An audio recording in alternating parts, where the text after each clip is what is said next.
माननीय अध्यक्ष महोदय, सन्माननीय सदस्य मनीषाताई चौधरी यांच्या मनामध्ये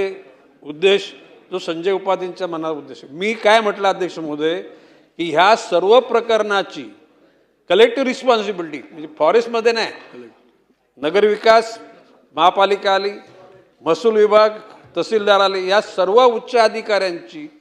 चौकशी म्हणजे त्याची बैठक करून आणि त्यावेळेला संजयजी उपाध्याय आणि मनीषाताई चौधरीला सुद्धा त्या बैठकीला मी बोलवतो आणि जे अन्य कोण कनेक्टेड आमदार असतील त्यांना सुद्धा बोलवून या प्रकरणाचे जुने गुगलवरून मॅप्स काढले जातील.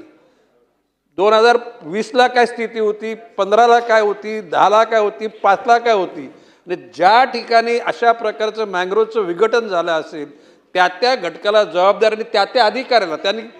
संजय उपाध्यायाने एका अधिकाऱ्याचं नाव घेतलेलं आहे. मी रॅन्डमली मला निश्चितपणे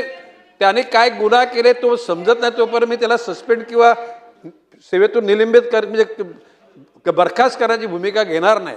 परंतु त्या गोष्टी करता जे अधिकारी जबाबदार, मनीषाताईंनी सांगितलं की महसूल विभागाने की परवानगी दिली, त्या परवानग्या कुठल्या आधाराने दिल्याची संपूर्ण छाननी होईल आणि जर जे बेजबाबदारपणे तशा प्रकारचे त्यांनी परवानग्या दिल्या असतील तर त्यांच्यावर कारवाई केली जाईल.